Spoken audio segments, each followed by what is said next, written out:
فإن أحسن الحديث كتاب الله وخير الهدي هدي محمد صلى الله عليه وآله وسلم وشر الأمور محدثاتها وكل محدثة بدعة وكل بدعة ضلالة وكل ضلالة في النار. Kaum muslimin dan muslimat, para pemirsa dan para pendengar televisi dan radio Roja, dimanapun Anda berada, semoga senantiasa dirahmati Allah Subhanahu wa Ta'ala. Alhamdulillah, pada kesempatan yang baik ini kita kembali bertemu dan masih diberi berbagai macam nikmat oleh Allah Azza wa Jalla kepada kita. Di antaranya adalah nikmat kesehatan, kita dalam keadaan sehat walafiat dan kemudian semoga saudara-saudara kita yang dalam keadaan sakit agar segera disembuhkan oleh Allah Azza wa Jalla. Demikian pula yang telah mendahului kita, semoga Allah merahmati dan mengampuni mereka. Amin ya rabbal alamin. Pembahasan kita dari kitab Riyadhus Shalihin min kalami Sayyidil Mursalin sallallahu alaihi wasallam masih pada bab adab as-sayr wal nuzul wal mabit. Adab-adab dalam perjalanan, adab-adab ketika turun di satu tempat untuk istirahat misalnya di tengah-tengah perjalanan atau untuk menginap di tempat tersebut. Dan kita telah menyampaikan sejumlah hadis yang berkaitan dengan adab-adab yang disebutkan oleh Imam An-Nawawi rahimahullah di dalam bab ini. Kemudian ada satu hadis lagi dari bab ini adalah hadis sebagaimana dikatakan oleh Imam An-Nawawi rahimahullah ta'ala, wa an Anas radhiyallahu anhu qala, dan dari Anas bin Malik radhiyallahu anhu beliau berkata, kunna idza nazalna manzilan la nusabbihu hatta nahulla rihal. Rawahu Abu Dawud bi isnadin ala syarti Muslimin. Kemudian kata Imam An-Nawawi rahimahullah, wa qawluhu la nusabbih ay la nusalli an-nafilata. Wa ma'nahu anna ma'a harisina ala salati la nuqaddimuha ala haqqi ar-rihali wa irahati ad-dawa. Dari Anas bin Malik radhiyallahu anhu beliau mengatakan, kami dahulu idza nazalna manzilan, apabila kami dalam perjalanan turun di satu tempat, la nusabbihu hatta nahulla rihal. Kita tidak mengawali dengan sholat sehingga kita menurunkan muatan yang ada pada onta, atau pelana onta, atau muatan-muatan yang ada pada di atas onta tersebut. Mereka turunkan, baru kemudian mereka sholat. Hadis riwayat Imam Abi Dawud yang sanad yang sesuai dengan syarat Imam Muslim. Kata Imam An-Nawawi rahimahullah, la nusabbih ay la nusalli nafilah. La nusabbih artinya tidak sholat sunnah. Ya. Wa ma'nahu, maknanya anna ma'ahirsina ala sholat, artinya bahwa kami, yakni para sahabat, meskipun kami itu semangat untuk mengerjakan sholat, tetapi la nuqaddimuha ala haqqi rihad wa irahati dawa. Kami tidak mendahulukan sholat atas pekerjaan yang berupa menurunkan pelana onta dan muatan-muatan yang ada di atas punggung onta itu, dan menjadikan mereka itu supaya rehat, istirahat. Ya. Nah, ini menunjukkan bagaimana adab kita kepada binatang. Bagaimana ar-rifqu bil hayawan. Perilaku menyayangi lemah lembut kepada binatang. Jadi para sahabat dahulu dalam bepergian, dalam safar mereka itu, kalau berhenti di satu tempat, mereka tidak serta-merta langsung sholat. Tetapi sebelum mereka mengerjakan sholat, mereka menurunkan muatan yang ada di onta, termasuk pelana onta itu diturunkan. Supaya onta itu merasa, ya ini lega. Dia bisa istirahat. Ya, dia bisa istirahat dengan nyaman. Baru kemudian para sahabat sholat. Jadi ini diantara yang diceritakan oleh Anas bin Malik radhiyallahu taala anhu dalam hadis yang sahih ini. Ya, yang diambil dari hadis ini yaitu tentang keutamaan sholat. Ya, sebagaimana sering saya ingatkan, sering saya sampaikan, bahwa sholat jangan sampai di nomor sekian. Tetapi hendaknya sholat yang pertama kali kita memperhatikan, apalagi sholat lima waktu, bukan kewajiban bagi setiap muslim dan muslimah yang telah memenuhi syarat. Maka sholat lima waktu adalah sesuatu yang tidak bisa, tidak ada tawar-menawar. Dan ini juga merupakan peringatan kepada kita sebagai pendidik, sebagai orang tua, sebagai guru, dan yang lainnya, untuk tidak boleh meremehkan masalah sholat dan mengajarkan hal ini kepada anak didik kita atau anak-anak kita, keluarga kita tentang keutamaan sholat. Ya, jadi jangan sampai kita meremehkan sholat. Na'udzubillah. Kalau seorang sudah meremehkan sholat, apalagi yang lainnya, dia akan lebih meremehkannya. Oleh karena itu hati-hati, waspada dalam hal berkaitan dengan ibadah sholat 5 waktu. Kemudian di sini juga menjelaskan kepada kita tentang ar-rifqu bil hayawan. Bahwa Islam mengajarkan kepada kita untuk menyayangi binatang, untuk lemah lembut kepada binatang. Berikan hak mereka. Nah, kalau binatang kita beri haknya mereka, apalagi sesama manusia, lebih dari itu sesama muslim. Ya. Makanya Islam ini bukan hanya teori. Islam adalah praktek. Memberikan hak kepada setiap yang berhak. Terutama seorang muslim, ya, kita harus memperhatikan hak-hak mereka sebagai saudara kita, sehingga kita tidak melalaikan hak mereka yang merupakan kewajiban kita terhadap mereka. Jadi hadis ini menjelaskan kepada kita tentang kasih sayang, kelembutan kepada binatang. Berikan haknya binatang. Mereka digunakan ketika itu sebagai kendaraan, ya, yang ditunggangi, ya, berjalan dalam perjalanan yang jauh, tidak dekat, apalagi perjalanannya di padang pasir. Maka ketika istirahat, perhatikan istirahatnya binatang kendaraan tersebut. Berikan mereka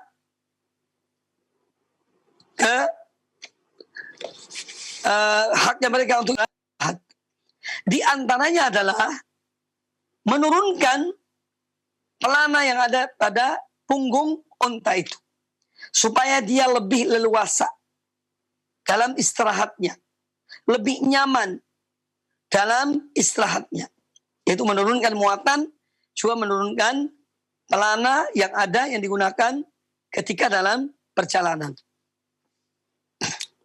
Kemudian di sini juga menjelaskan kepada kita bagaimana semangatnya para sahabat radhiyallahu anhum ajma'in dalam melaksanakan Nabi sallallahu alaihi wasallam agar lemah lembut pada binatang, menyayangi binatang, berbuat baik kepada binatang. Ini ajaran Nabiul Islam sallallahu alaihi wa alihi wasallam. Ini adalah wasiat dari Nabi yang Allah utus untuk seluruh umat manusia. Nabi kita, Nabi Muhammad sallallahu alaihi wa alihi wasallam. Nah, para sahabat ketika Rasulullah SAW sering memberi wasiat, peringatan kepada mereka, di antaranya untuk lemah lembut kepada binatang, perhatikan hak-hak binatang yang menjadi kendaraan mereka, ya, atau menjadi alat angkut mereka. Jangan sampai diremehkan, jangan sampai dilalaikan. Sebagaimana hadis yang sebelumnya, seekor unta di sebuah kebun salah seorang Ansor yang dia menangis melihat Nabi sallallahu alaihi wasallam dan dia mengadu bahwa aku ini hanya dipekerjakan oleh tuanku, tapi dia tidak memberikan hak aku. Aku dibiarkan lapar, aku dibiarkan lelah. Ya, maka Nabi sallallahu alaihi wasallam memanggil, mencari siapa pemilik unta ini. Bahwa dia telah menzalimi unta ini. Sehingga beliau kemudian menasihati sahabat tersebut, ya mungkin karena ketidaktahuannya, ya kemudian beliau mengingatkan kepada kita semuanya tentang hak yang harus kita berikan kepada binatang ternak tersebut yang menjadi kendaraan atau sebagai alat untuk mengangkut, ya, bagi manusia, baik ketika itu maupun mungkin di zaman kita ini. Karena di zaman kita ini juga ada di beberapa daerah, di pelosok-pelosok, di desa-desa, itu yang menggunakan sapi misalnya sebagai alat untuk membajak tanah, atau sebagai gerobak pengangkut hasil pertanian, ya, yang mereka berjalan biasanya di malam hari mengangkut padi, mengangkut hasil-hasil panen, dimuat di gerobak yang ditarik oleh 1 ekor sapi atau 2 ekor sapi. Nah, ini pun termasuk dalam bagian dari hadis ini, yaitu untuk memberikan hak binatang-binatang itu. Jangan hanya menggunakan tenaganya saja, tetapi kemudian melalaikan hak mereka dari sisi makannya, istirahatnya, ya, dan yang lainnya. Nah, kemudian hadis ini juga menjelaskan kepada kita tentang adab-adab safar, ya, tentang adab di dalam safar. Di saat sholat kita sholat, di saat istirahat kita istirahat, ya, masing-masing ada adab-adabnya, ada tempat-tempatnya. Agar ini diperhatikan, sebagaimana para sahabat dahulu radhiyallahu anhum ajma'in juga memperhatikan adab-adab safar yang diajarkan oleh Sayyidul Mursalin, Nabi kita Muhammad sallallahu alaihi wa alihi wasallam. Kemudian bab yang berikutnya dari bab-bab yang dibahas dalam kitab Adabus Safar ini, qala al-Imam An-Nawawi rahimahullah taala, Al-Imam An-Nawawi rahimahullah berkata, babu i'anati ar-rafiq. Bab tentang menolong teman. Ya, karena kita mungkin dalam bepergian, dalam perjalanan, ya, ada teman yang menyertai kita. Atau kadang-kadang mungkin sekelompok orang, rombongan, berangkat menuju satu tempat dan menggunakan kendaraan.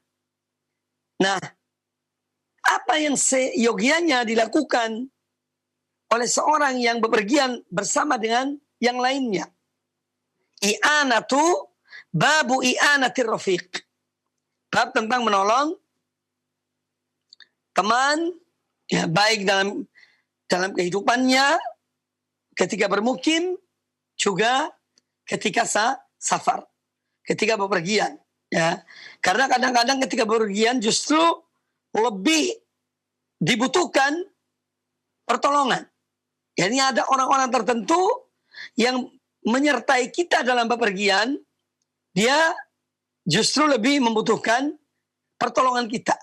Nah, ini semua hal-hal yang harus diperhatikan, ya, dicermati, ya, jangan masa bodoh, jangan pura-pura tidak tahu, ya, karena memang, ya, kita dalam Islam ini ada istilah, ya, at-takatuf, ya, bahu membahu, ya, atau tolong menolong satu dengan yang lainnya.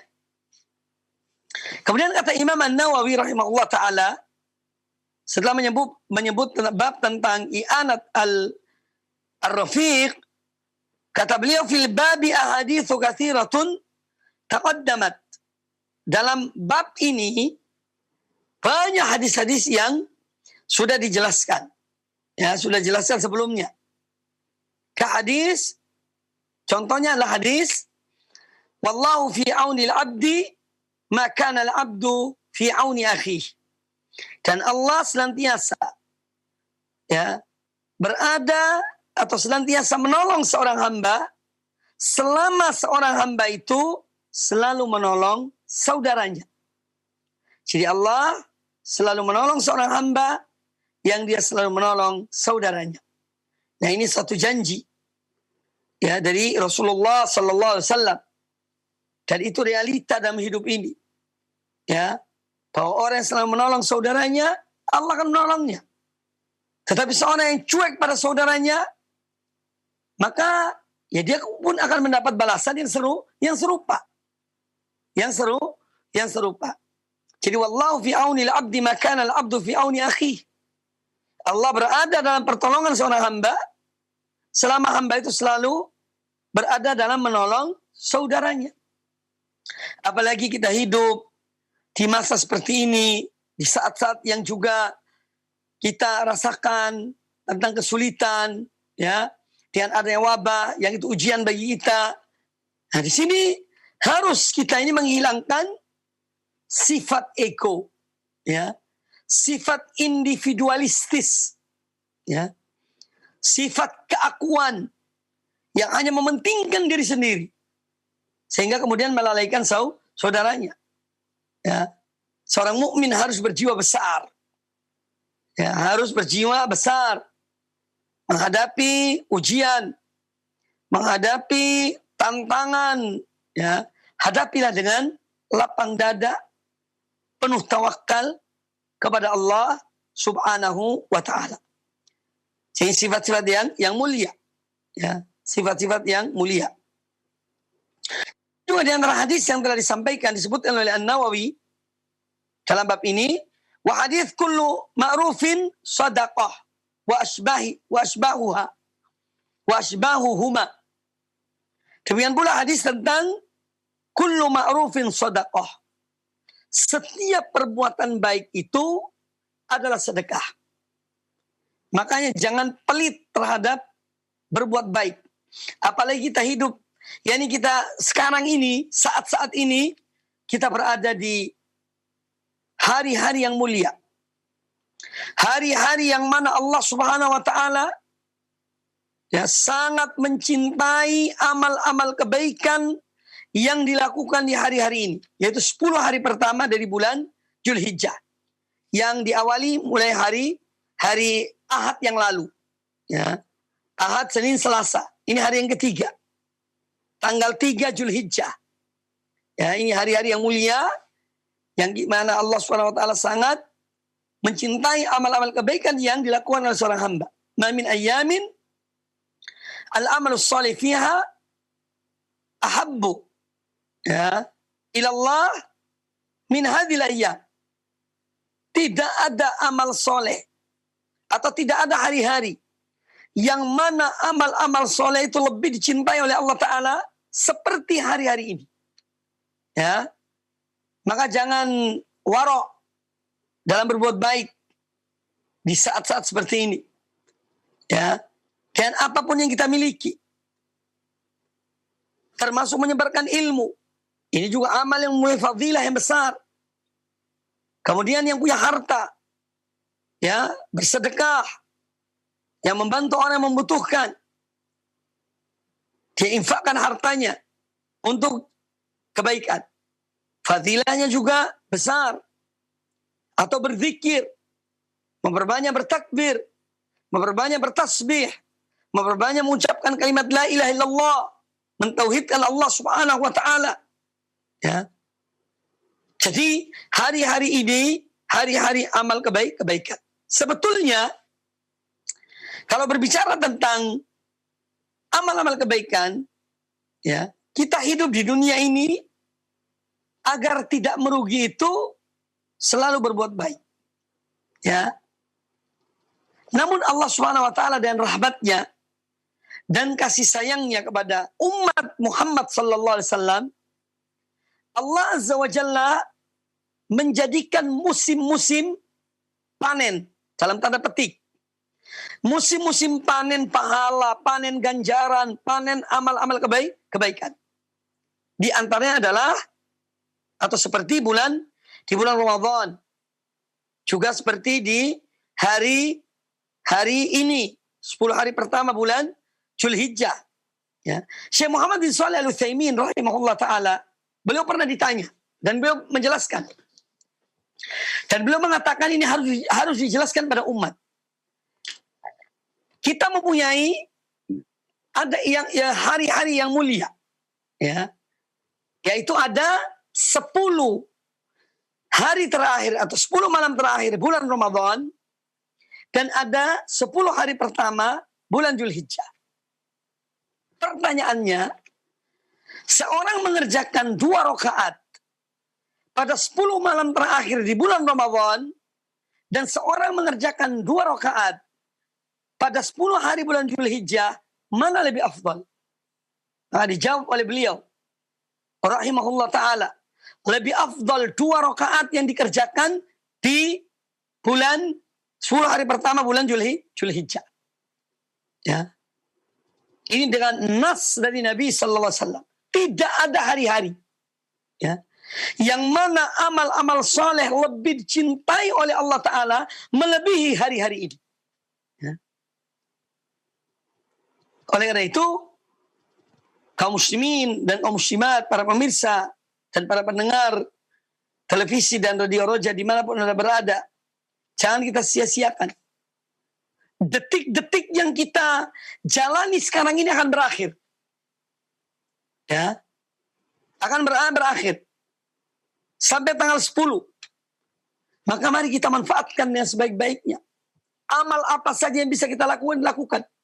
Yang bisa menghatamkan Al-Quran, silahkan hatamkan Al-Quran di hari-hari ini. Ya.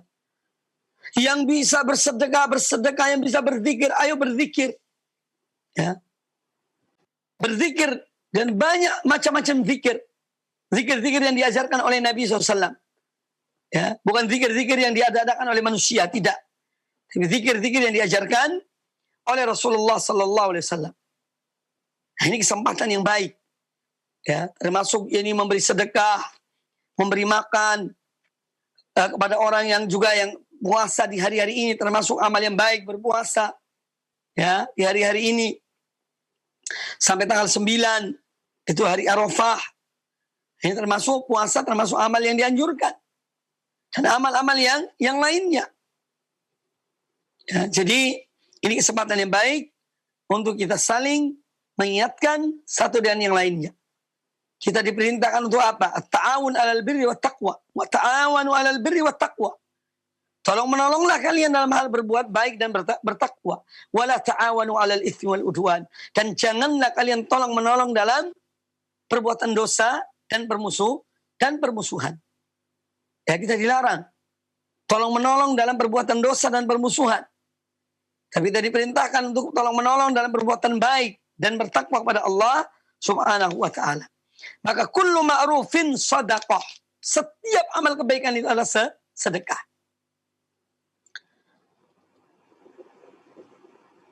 Baik, kita lanjutkan pada hadis yang dibawakan oleh An-Nawawi setelah beliau menyebutkan 2 hadis yang sudah pernah disampaikan sebelumnya. Lalu kata beliau rahimahullah taala, wa an Abi Sa'id Al-Khudri radhiyallahu anhu qala, dan dari Abu Sa'id Al-Khudri radhiyallahu anhu beliau berkata, bainama nahnu fi safarin, ketika kami sedang dalam perjalanan, dalam sebuah perjalanan, idza jaa rajulun ala rahilatin lahu, tiba-tiba datang seorang yang dia juga mengendarai kendaraannya, yani mengendarai ontanya. Faja'ala yasrifu basarahu yaminan wa shimalan. Maka kemudian dia memalingkan, menoleh matanya, pandangannya ke kanan dan ke kiri. Ya. Jadi orang tadi yang datang dengan 1 ekor kendaraannya, ya, yang ditungganginya, dia melihat ke kanan dan ke kiri. Faqala Rasulullah sallallahu alaihi wasallam, maka Rasulullah sallallahu alaihi wasallam bersabda, ketika melihat orang itu datang dengan kendaraannya 1 ekor dan dia menoleh atau melihat ke kanan dan ke kiri. Maka Nabi sallallahu alaihi wasallam bersabda, "Man kana ma'ahu fadlu dhahrin falya'ud bihi ala man la dhahra lahu." Barang siapa yang dia mempunyai 2 kendaraan. Karena dahulu di antara sahabat itu ketika bepergian ada yang membawa 2 kendaraan. Ya. Jadi kalau satu capek, dia tunggangi yang satunya. Atau mungkin bergantian dalam menunggangi kendaraan atau onta tersebut. Man kana ma'ahu fadlu dhahrin falya'ud bihi ala man la dhahra lahu. Kata Nabi sallallahu alaihi wasallam, barang siapa yang dia mempunyai kelebihan kendaraan, ya, maka hendaknya dia berikan atau bergantian dengan yang lainnya, yang tidak punya kendaraan. Wa man kana lahu fadlu zadin, dan barang siapa yang dia memiliki bekal yang lebih, perbekalan yang lebih, makanan-makanan misalnya yang lebih, falya'ud bihi ala man la zada lahu, maka dia hendak juga berikan kepada yang tidak mempunyai bekal. Ya. Fadzakara asnafil mal ma dzakar. Kemudian Nabi sallallahu menyebutkan beberapa jenis harta, ya, hatta ra'aina annahu la haqqa li ahadin minna fi fadlin. Sehingga kami pun melihat bahwa seorang tidak punya hak kalau ada barang yang lebih. Artinya hendaknya dia berikan pada orang lain, ya. Jadi ini termasuk teguran bagi kita yang sering menimbun-nimbun hal-hal yang lebih. Ya. Sebaiknya diberikan pada yang membutuhkannya. Nah, jadi hadis ini menjelaskan kepada kita tentang adab-adab dalam safar. Ya, di antaranya adalah at-ta'awun. Ada yang tolong-menolong di antara para musafir. Ya, di antara para musafirin. Orang-orang yang bepergian itu harus saling tolong-menolong. Bahu-membahu, bantu-membantu satu dengan yang lainnya. Ya. Ini adab-adab yang mulia yang diajarkan oleh Islam dalam bepergian. Ya. Kemudian juga hadis ini menjelaskan kepada kita tentang tuntunan Nabi sallallahu alaihi wasallam. Bahwa Rasul alaihi wasallam Nabiur Rahmah, Nabi yang memiliki yang penuh dengan rahmat dan kasih sayang pada umatnya. Beliau itu selalu memperhatikan masalah adab, masalah umatnya baik dalam ketika bermukim ataupun ketika bepergian. Maka beliau selalu mengajarkan kepada mereka kebaikan. Ya, beliau selalu mengajarkan kepada mereka kebaikan. Ya, dan itulah Islam. Islam adalah totalitas hidup ini. Ya. Itulah Islam. Mengajarkan mulai dari bangun pagi, buka mata saat terbangun tidur dari tidurnya, diajarkan adabnya. Di antaranya adalah berdoa. Alhamdulillahilladzi ahyana ba'da ma amatana wa ilaihi nusyur. Ya. Sampai seorang kembali ke tempat tidurnya. Hendak tidur. Diajarkan oleh Islam. Ya. Jadi Islam telah mengajarkan segala sesuatu. Dan penuh kasih sayang, penuh kelembutan, penuh kebaikan. Semua itu untuk kemaslahatan umat ini. Kemaslahatan manusia. Ya. Maka tidak ada ajaran yang sebanding dengan apa yang diajarkan oleh Islam. Ya. Tidak ada yang lebih dari Islam. Sistem apapun, ya, model apapun, tidak ada yang lebih mulia, yang lebih baik dari tuntunan Allah dan Rasulnya dari syariat Islam yang diturunkan Allah Subhanahu Wa Taala kepada Muhammad bin Abdullah Sallallahu Alaihi Wasallam. Ini akidah, ini keyakinan. tatkala kita melihat realita bagaimana penyimpangan-penyimpangan ketika kita mengambil selain dari Islam ini, terjadi banyak penyimpangan.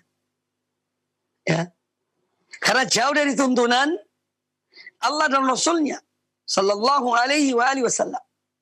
Maka kita bersyukur pada Allah Subhanahu wa taala yang telah menyempurnakan Islam ini. Al-yawma akmaltu lakum dinakum wa atmamtu alaikum ni'mati wa raditu lakumul Islam madina. Pada hari ini telah aku sempurnakan bagi kalian agama kalian dan telah aku cukupkan bagi kalian nikmatku dan telah aku ridho Islam sebagai agama kalian. Ini nikmat yang terbesar yang Allah berikan kepada umat ini, yaitu disempurnakannya Islam dengan segala bidang kehidupan, lahir maupun batin, dunia maupun akhirat. Ya. Falillahil hamdu awalan wa akhiran.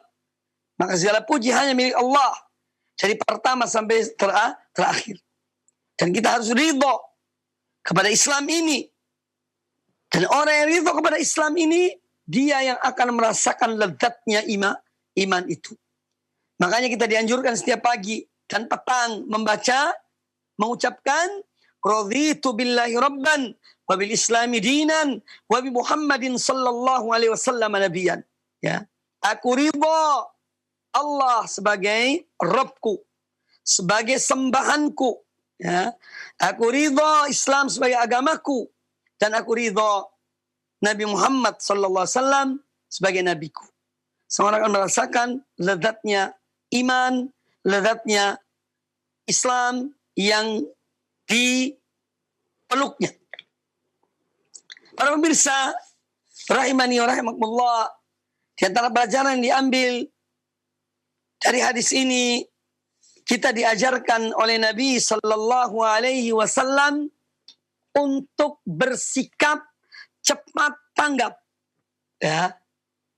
Supaya tanggap. Jangan masa bodoh.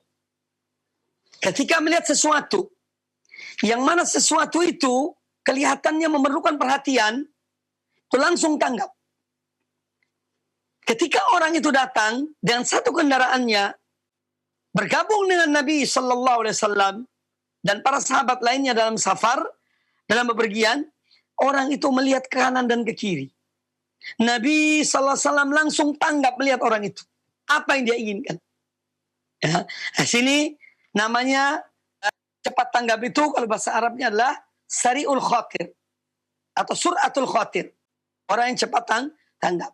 Jadi jangan kita ini masa bodoh terhadap lingkungan, terhadap orang yang membutuhkan kita, terhadap saudara-saudara kita. Tapi hendaknya kita ini cepat tanggap, karena ini semua juga bagian dari amal-amal kebaikan.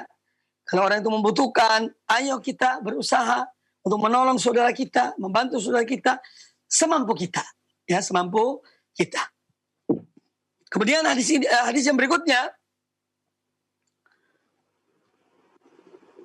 qala an-Nawawi rahimahullah, Al-Imam An-Nawawi rahimahullah berkata, wa an Jabir radhiyallahu anhu an Rasulillah sallallahu alaihi wasallam annahu arada an yaghzuwa. Dari Jabir bin Abdullah radhiyallahu an, dari Rasulullah sallallahu annahu arada an yaghzuwa, pernah suatu ketika beliau sallallahu alaihi wasallam ingin pergi untuk berperang, ya. Faqal, maka beliau sallallahu sabda, ya, kepada kaum mukminin, ya ma'syaral muhajirin wal ansar, wahai sekalian kaum muhajirin dan kaum ansar, inna min ikhwanikum qauman laysa lahum malun, sesungguhnya di antara saudara-saudara kalian ada orang-orang yang mereka tidak mempunyai harta, wala asyiratun, dan mereka pun tidak mempunyai kabilah, ya, tidak mempunyai kabilah, mereka yang mempunyai hubungan kekeluargaan, persaudaraan, satu kabilah. Falyadumma ahadukum ilaihi rajulain. Kata Nabi sallallahu alaihi wasallam, maka hendaknya orang-orang seperti itu yang tidak punya harta, tidak punya kabilah sebagai keluarganya, hendaknya ya kalian mengambil orang-orang itu supaya bergabung dengan kalian yang mempunyai harta dan mempunyai kabilah. Ambil 2 orang, ya. Falyadumma ahadukum ilaihi ar-rajulaini aw thalas. Jadi kalian mengambil, kalau tidak 2 orang, ya 3 orang. Supaya bergabung dengan kalian yang mempunyai harta dan mempunyai kabilah itu. Kata Jabir bin Abdullah radhiyallahu anhu, "Fama li ahadina min dhahrin yahmiluhu illa uqbatun." Maka tidak ada seorang pun di antara kami yang dia memiliki kendaraan, ini onta untuk menungganginya pergi berperang, ya, illa uqbah, melainkan semuanya naik secara bergantian. Karena ada beberapa orang-orang tadi yang tidak punya harta dan tidak punya kendaraan, tidak punya kabilah, mereka bergabung dengan yang lainnya. Sehingga terbagi secara merata, yang pada akhirnya mereka ketika menggunakan kendaraan mereka secara bergantian. Ya. Satu naik, yang satunya jalan. Nanti yang jalan ini capek, yang naik turun, kemudian yang jalan tadi naik lagi kendaraannya. Jadi bergantian. Illa uqbatun. Yani ka uqbati ahadihim. Jadi karena mereka sudah bergabung, jadi seakan-akan ya mereka itu sudah bagian dari yang bergabung dengan mereka. Qal famamtu ilayya ithnaini aw thalathatan. Kata Jabir bin Abdullah radhiyallahu an, maka aku gabungkan bersama dalam perjalanan itu bersama aku 2 orang atau 3 orang. Mali illa uqbah ka uqbatin, ya. Ka uqbatin ahadihim min jamali. Jadi masing-masing mereka itu jalan secara bergantian menaiki kendaraan yang dimiliki oleh yang mampu, yang mempunyai kendaraan dengan yang tidak mempunyai kendaraan. Mereka saling naik bergantian. Uqbah di sini disebutkan at-ta'aqub fi rukubil ba'ir wal mashi. Sebagaimana saya jelaskan tadi, uqbah itu artinya at-ta'aqub, saling bergantian dalam menaiki kendaraan itu. Ada yang naik, saya yang satunya turun. Kalau yang satu yang turun, yang jalan capek, ya dia yang naik, yang tadi naik, dia tuh turun bergantian. Nah, yang diambil dari hadis ini, ya, yang diambil dari kisah perjalanan ini, bahwa komunitas Muslim itu dibangun di atas at-takatuf, wat ta'awun. Bahwa komunitas Muslim pada hakikatnya dibangun di atas saling tolong-menolong, saling bahu-membahu satu dengan yang lainnya. Yang kuat membawa yang lemah, yang kuat yang mampu menanggung yang tidak mampu. Itu pada hakikatnya demikian. Ya. Supaya semua sama-sama mencapai tujuan yang diinginkan oleh Islam. Yaitu mendapatkan kemuliaan di dunia dan di akhirat. Mendapatkan ridho Allah di dunia dan di akhirat. Inilah ta'awun antara kaum muslimin satu dengan yang lainnya. Dan ini yang diperintahkan oleh Allah Subhanahu wa taala, wa ta'awanu 'alal birri wat taqwa. Tolong menolonglah kalian dalam perbuatan baik dan bertakwa. Dan juga hadis ini menjelaskan kepada kita tentang ketika kita menolong seseorang, dalam tolong menolong, ini supaya dua-duanya mendapat manfaat. Jadi tidak mengorbankan yang lainnya. Tidak mengorbankan yang lain. Oleh karena itu, di dalam kisah ini, ketika orang yang memiliki kendaraan, dia mengambil orang-orang yang tidak memiliki kendaraan, untuk mereka saling bergantian menaiki kendaraan itu. Jadi saling mendapat manfaat. bukan merugikan orang lain. Ya. Jadi dia menunggangi kendaraannya, yang satu jalan. Kemudian yang menunggangi kendaraan turun, yang satu lagi naik. Ya. Jadi saling tolong menolong, saling memberikan manfaat satu dengan yang lainnya. Itulah bentuk dari ta'awun di dalam Islam ini. Jadi berta'awun dalam hal yang memberi manfaat, bukan yang memberi madarat. Ya. Bukan memberi madarat, tapi memberi manfaat. Kemudian hadis ini menjelaskan kepada kita tentang bagaimana dahulu para sahabat radhiyallahu anhum ajma'in di dalam mereka membela agama Allah, memperjuangkan agama Allah bersama Rasulullah sallallahu alaihi wasallam. Mereka mengeluarkan semua yang mereka miliki, tenaga, harta, bahkan jiwa mereka demi tegaknya Islam, demi tersebarnya agama yang dibawa oleh Rasulullah sallallahu alaihi wasallam. Ya, maka tentu kita tidak akan mungkin bisa menyamai para sahabat. Ya. Tidak akan mungkin menyamai mereka. Tapi dengan kita mencintai mereka, dan kita mengikuti manhaj mereka, metode mereka dalam beragama, ya, dan dengan kita mendoakan mereka, Allah mengumpulkan kita bersama mereka di hari kiamat kelak di surga Allah Subhanahu wa taala. Kemudian di sini menjelaskan kepada kita bahwa jihad yang dimaksud adalah li'ila'i kalimatillah. Jihad yang syar'i itu dalam rangka menegakkan, meninggikan agama Allah Subhanahu wa taala. Bukan karena hawa nafsu, bukan karena kelompok, bukan karena golongan, bukan karena partai, ya. Tetapi dalam rangka i'la kalimatillah. Itulah yang namanya jihad fi sabilillah. Ada syarat-syaratnya, ada aturannya. Bukan setiap kelompok mengumandangkan jihad semaunya dia, tidak. Tapi ada aturannya, ya, ada tuntunannya, ada ilmunya.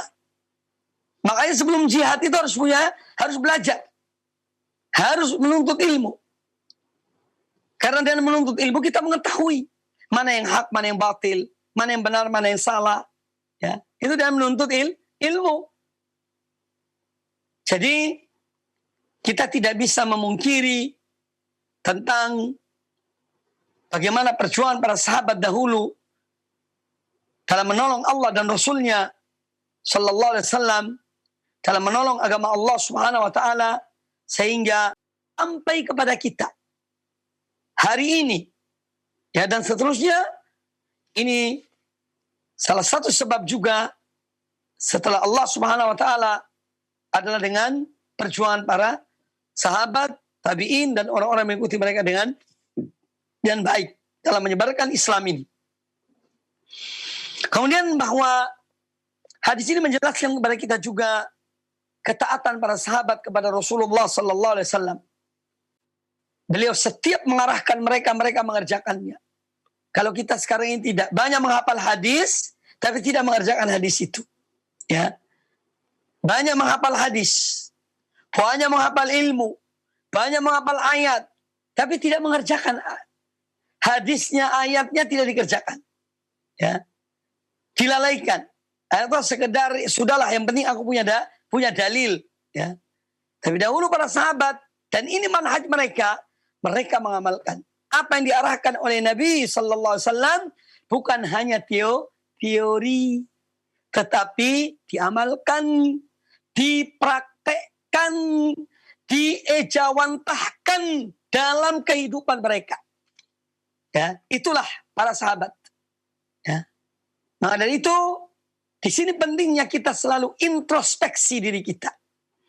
Ketika manusia kembali kepada manhaj para sahabat, kembali kepada akidah salafus saleh, kembali kepada ini dan itu yang berkaitan dengan salaf, coba kita introspeksi diri kita. Sudahkah satu hadis ini aku amalkan? Sudahkah satu ayat ini aku amalkan? Yang ini diamalkan oleh mereka para sahabat radhiyallahu anhum, ataukah ini sekedar menyampaikan dalil, sekedar menyampaikan ilmu, ya, tapi amalnya nanti. Nah, ini harus menjadi bahan untuk kita introspeksi diri kita, ya, agar naudzubillah min dzalik tidak tergolong apa yang difirmankan oleh Allah Azza wa Jalla dalam Al-Quranul Karim, ya ayyuhalladzina amanu, wahai orang-orang yang beriman, lima taquluna ma la taf'alun, mengapa kalian berbicara apa yang tidak kalian kerjakan? Kabura maqtan indallah an taqulu ma la taf'alun, besar murka di sisi Allah, kebencian di sisi Allah kalau kalian berbicara apa yang tidak kalian kerjakan. Demikian pula Allah menyebut Yahudi, atamuruna an-nasa bil birri wa tansawna anfusakum wa antum tatluna al-kitab. Apakah kalian memerintahkan manusia berbuat baik? Ya. Ta'muruna an-nasa bil birri wa tansawna anfusakum, tapi kalian melupakan diri kalian sendiri. Mengajak manusia kepada manhaj salaf, kita sendiri meninggalkan manhaj salaf. Mengajak manusia kepada akhlaqus salaf, kita sendiri tidak berakhlak sebagaimana akhlaknya salaf. Ya. A'udzubillah. Ma'asyiral muslimin, para pemirsa, para pendengar rahimani wa rahimakumullah. Hadis yang berikutnya. Qala al-Imam An-Nawawi rahimahullah taala wa anhu, dan juga dari beliau yaitu Jabir bin Abdullah radhiyallahu anhuma, kata Jabir, kana Rasulullah sallallahu alaihi wasallam yatakhallafu fil masiri fayuzji ad-dha'ifa wa yurdifu wa yad'u lahu. Rawahu Abu Dawud bi isnadin hasanin. Kata Jabir bin Abdullah radhiyallahu taala anhu bahwa kana Rasulullah sallallahu alaihi wasallam, dahulu Rasulullah sallallahu alaihi wasallam, yakni dalam perjalanan beliau, yatakhallafu fil masir. Ya. Beliau itu kadang-kadang menempati tempat yang di belakang dalam bepergian supaya beliau memantau yang di depannya. Ya. Fayuzji ad-dhaif, maka beliau, yuzji artinya yasuq, beliau menuntun, ya, menggiring yang lemah, ya, yang lemah. Jadi beliau berada di belakang sebagai panglima, sebagai pemimpin, memantau pasukannya, ya, dari belakang supaya khawatirnya kalau ada yang lemah, kalau ada yang payah, ya, supaya dilihat dan dipantau, ditolong oleh beliau. Fayuzzi ad-dhaif wa yurdifu wa yad'u lahu. Beliau juga terkadang membonceng, ada orang yang tidak kuat dalam perjalanannya karena lemah, dipanggil oleh Nabi SAW, disuruh naik di belakangnya. Ya. Kemudian beliau mendoakan orang yang lemah, orang yang sakit, karena doa beliau SAW langsung dikabulkan oleh Allah Subhanahu wa taala. Sebagaimana ketika penaklukan benteng Khaybar, itu Ali bin Abi Thalib radhiyallahu an ketika itu dalam keadaan sakit. Padahal beliau yang akan diangkat oleh Nabi SAW menjadi pemimpin perang, panglima perang, menaklukkan benteng Khaybar. Ketika beliau mencari Ali bin Abi Thalib, kata para sahabat, Ali bin Abi Thalib dalam keadaan sakit matanya. Maka Nabi SAW memanggil Ali bin Abi Thalib, kemudian didoakan, langsung sembuh. Ya, langsung sembuh. Jadi doa Nabi SAW, doa yang dikabulkan oleh Allah Subhanahu wa taala. Dan semoga kita juga mendapatkan doa beliau, syafaat beliau di hari kiamat kelak. Amin ya rabbal alamin. Ya. Hadis ini diriwayatkan oleh Imam Abu Dawud dan sanad yang baik. Nah, yang diambil dari hadis ini, bahwa hadis ini menjelaskan kepada kita tentang semangat Rasulullah SAW dan upaya beliau yang maksimal untuk memperhatikan kenyamanan para sahabat beliau dalam bepergian. Sehingga beliau mencermati yang lemah, ya, yang capek, yang intinya ya, bagaimana mereka itu menikmati perjalanan mereka dengan baik. Jadi Nabi SAW selalu memperhatikan mereka. Dan ini bukti kasih sayang beliau dan tanggung jawab beliau kepada umat beliau. Apalagi para sahabat dulu yang hidup bersama beliau. Sallallahu alaihi wasallam. Kemudian juga di sini menjelaskan kepada kita kewajiban seorang pemimpin, seorang panglima untuk mencermati, memperhatikan pasukannya. Ya. Jadi tidak hanya mementingkan dirinya, tetapi memperhatikan, mencermati, memeriksa pasukannya, ya. Kemudian menolong mereka yang membutuhkan pertolongan. Kemudian juga di sini menjelaskan kepada kita tentang apa yang telah saya sebutkan tadi, yaitu bahwa komunitas muslim itu adalah komunitas yang saling bahu-membahu, saling tolong-menolong, saling bantu-membantu satu dengan yang lainnya. Ya. Kalau sekarang ada istilah ini sebetulnya sudah lama. Islam sudah mengajarkannya sejak sekian 1400 lebih tahun yang lalu, yaitu kerjasama, gotong royong. Ya. Ini ajaran Islam. Ya. Bahu-membahu, tolong-menolong. Itulah Islam. Terutama dalam kebaikan. Bagaimana kita menolong seorang agar selamat dari azab Allah. Ini pertolongan yang lebih utama. Yang paling utama. Kalau kita membantu materi, itu baik saja. Ya. Tetapi bagaimana seorang menyelamatkan orang ini dari azab Allah? Dia mengajarkan dia yang benar. Mengajarkan akidah yang benar. Mengajarkan cara beragama yang benar. Nah ini yang lebih utama. Meskipun membantu dari sisi materi, ya ini hal juga yang terpuji, diperintahkan oleh agama Allah Subhanahu wa ta'ala. Ma'asyiral muslimin, para dan para pendengar TV dan Radio Roja dimanapun Anda berada, itu di antara adab-adab yang diajarkan oleh Nabi Sallallahu Alaihi Wasallam kepada kita di dalam bepergian. Ya, juga ada dijelaskan tadi masalah seorang pemimpin perang dalam bepergian, dalam perjalanannya. Ya, bagaimana mereka memperhatikan, bagaimana seorang pemimpin memperhatikan yang di pasukannya, ya dalam hal tolong menolong, bahu membahu, dalam hal memperhatikan yang lemah. Ya, ini semua menunjukkan bahwa Islam adalah satu kesatuan dan umat Islam adalah satu kesatuan yang harus saling tolong-menolong, saling bahu-membahu, baik itu pemimpin dan rakyatnya, rakyat dengan pemimpinnya. Ya, jadi ada tolong-menolong, bahu-membahu satu dengan yang lainnya.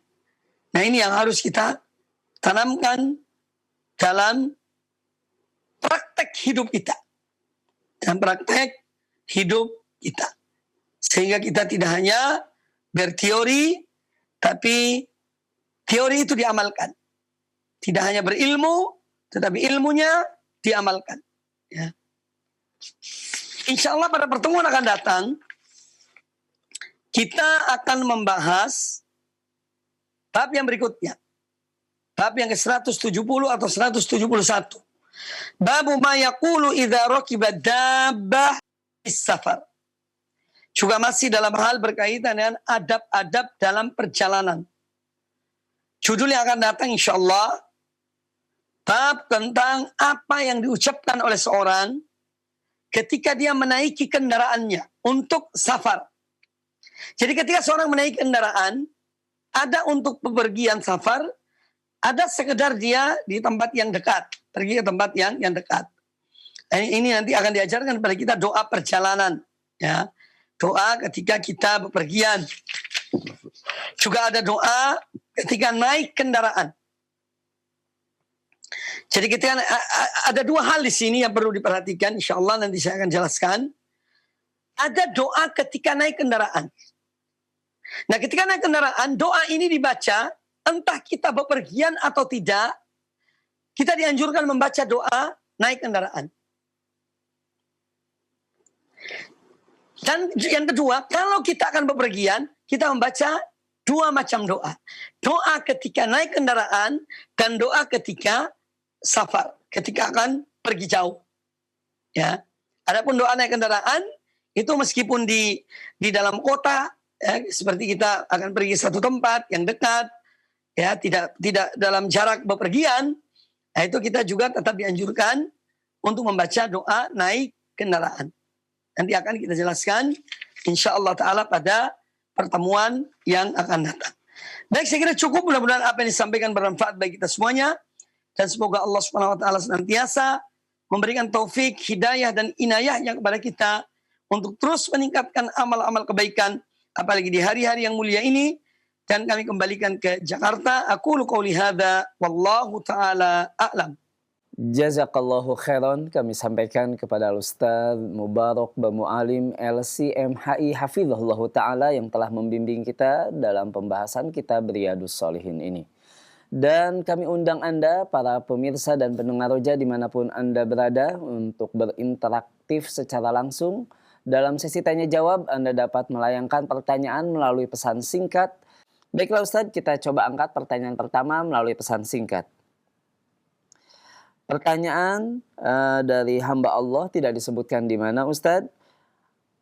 Saya pernah membongkar atau memberitahukan aib saya sendiri kepada teman Ustadz. Apakah kalau saya bertobat dosa saya akan diampuni?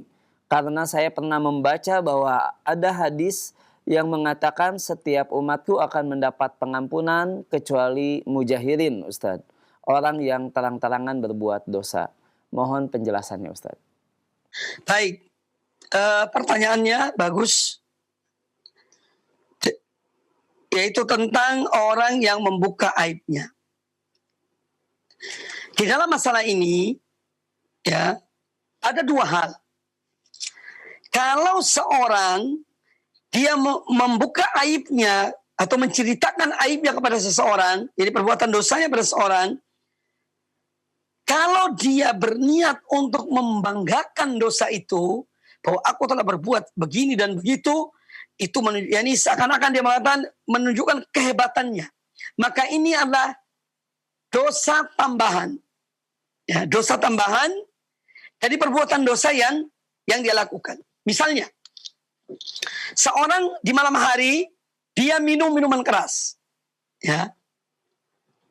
Ya, satu gelas misalnya, atau satu botol. Naudzubillah. Kemudian di pagi hari, dia bercerita pada temannya. Aku semalam habiskan satu botol. Jadi seakan-akan menunjukkan kehebatannya. Nah ini dosa plus. Pertama dosa minum minuman keras.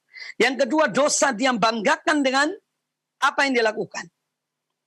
Tetapi ada orang yang dia ketika menceritakan, dia berniat supaya mendapatkan nasihat dari orang yang diceritakan. Ya. Dan dalam bentuk penyesalan. Ya. Misalnya ada seorang yang pernah berbuat maksiat. Dia mendatangi seorang ustadz. Kemudian dia menceritakan dan dia ingin bertobat. Dia ingin dinasihati. Kemudian dia sebutkan. Yang semestinya juga tidak perlu disebutkan semestinya begitu. Tapi kadang-kadang ada orang yang dia ingin ungkapkan. Nah, tapi niatnya adalah untuk dia minta nasihat. Minta agar diberikan arahan dan jalan keluar agar dia benar-benar bertobat dari dosanya. Nah, maka yang kedua ini insya Allah itu bukan membuka aib namanya.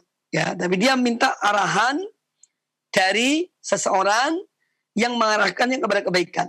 Kalau yang kedua ini, wallahu a'lam, memang lebih afdal dia tetap tidak ucapkan.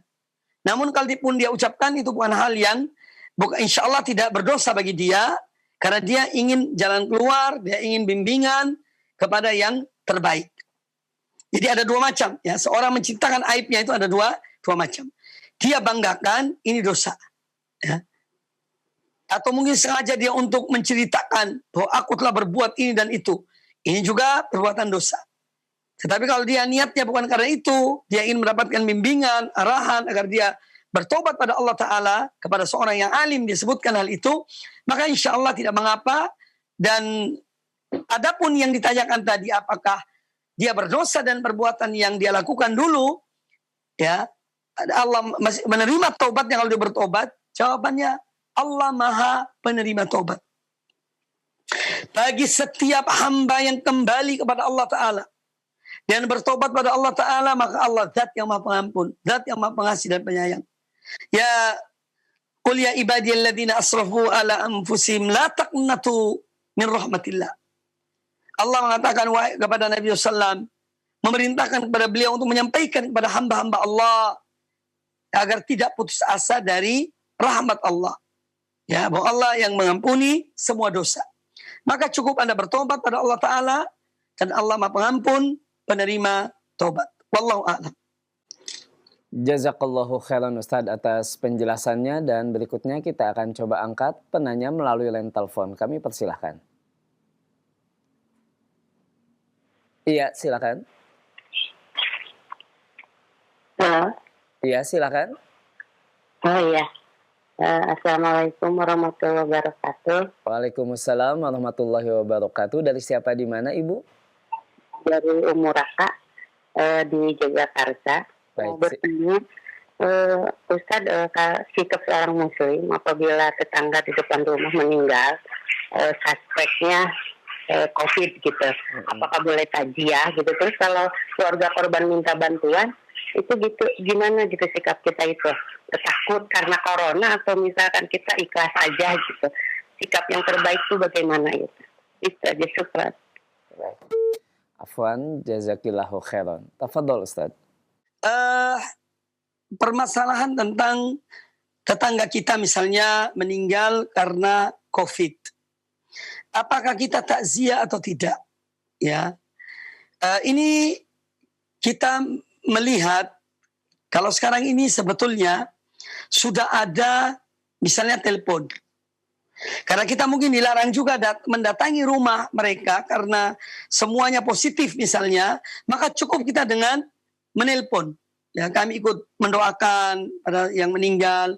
Cuma minta maaf kami mungkin tidak bisa datangi rumah karena ini dan itu misalnya. Ya, jadi sekarang ini alhamdulillah fasilitas yang ada sudah cukup memberikan kemudahan pada kita. Jadi memang kalau peraturan kita tidak mendatangi rumah itu, ya tidak usah kita datangi. Ya, karena yang terpenting adalah kita mendoakan orang yang meninggal itu. Kemudian yang kedua, kalau kita dimintai bantuan, ya, nah ini kembali pada diri kita. Kita ini kan lebih tahu tentang diri kita. Ya, kalau kita dengan penuh keyakinan, kemudian kita mengikuti prokes yang benar, pakai masker, misalnya atau pakai sarung tangan. Ya, kemudian kita jaga jarak, kita mungkin membantu apa yang bisa kita bantu di rumah itu, dan penuh keyakinan, maka insya Allah itu juga tidak mengapa. Ya, itu tidak mengapa. Tapi kadang-kadang ada orang yang dia ragu, dia was-was. Ya, ini yang juga berbahaya. Kalau memang dia itu was-was, maka tidak usah datang. Dan tidak usah datang untuk membantu. Dan insya Allah tuan rumahnya pun ngerti. Ya. Jadi kembali kepada orang yang akan membantunya. Kalau dia orang yang sehat walafiat, kemudian dia memakai prokes yang ketat, ya pakai masker, jaga jarak dan yang lain sebagainya dari aturan-aturan yang ada, kemudian dia datang membantu seperlunya, lalu segera pulang dan menggantikan misalnya pakaiannya dan seterusnya, maka tidak mengapa. Tetapi kalau orang itu was-was, orang itu penuh keraguan, ya sebaiknya jangan. Wallahu a'lam. Jazakallahu khairan Ustadz atas penjelasannya, dan kita angkat pertanyaan terakhir Ustadz di kesempatan kajian kita di pagi hari ini dari Bapak Zukri di Dumai, ingin bertanya terkait dengan puasa 10 hari di awal Zulhijjah ini Ustadz. Pertanyaannya, ganjaran pahala untuk puasa ini apa Ustadz, dan kapan berbuka puasa di hari ke-10-nya? Mohon penjelasan Ustadz. Baik, Pertanyaan dari Bapak Zukri di Dumai. Tentu yang dimaksud dengan berpuasa pada 10 hari pertama bulan Zulhijjah, dan ini pernah saya jelaskan, yaitu kalau seorang mengambil dari tanggal 1 sampai tanggal 9, kalau seorang berpuasa dari tanggal 1, maka dia cukup sampai tanggal 9. Karena tanggal 9 itu hari Arafah. Ya. Adapun tanggal 10 itu tidak boleh berpuasa. Karena tanggal 10 Zulhijjah adalah hari Idul. Nah, kita dilarang berpuasa pada 2 hari raya, Idul Fitri dan Idul Adha. Ini tidak boleh berpuasa. Jadi kalaupun Bapak melakukan puasa sunnah ini, ya dari tanggal 1 sampai tanggal 9. Adapun tanggal 10 ya berbuka, karena itu hari raya. Adapun pahala, ya jelas pahalanya, ganjarannya besar. Ya, kita termasuk di antara yang disebutkan tentang tentang fadilah puasa itu, bahwa dalam hadis qudsi Allah Subhanahu wa taala menyebutkan, kullu amal ibni adam lahu illa siyam fa innahu li wa ana ajzi bihi. Setiap amal anak Adam itu ganjarannya untuk dia, artinya sudah ditentukan ganjarannya, kecuali puasa. Ya, kecuali puasa. Karena seorang hamba berpuasa betul-betul karena Allah, maka Allah yang akan memberikan pahalanya, dan tidak ada yang mengetahui seberapa besar pahala puasa itu. Jadi yang jelas bahwa pahala puasa itu adalah puasa yang amat besar, apalagi puasa di hari-hari yang mulia ini, yang mana amal soleh sangat dicintai oleh Allah Ta'ala. Tentu akan lebih besar, dan kita memang tidak tahu dan tidak perlu tahu. Intinya kita serahkan pada Allah Subhanahu wa Ta'ala.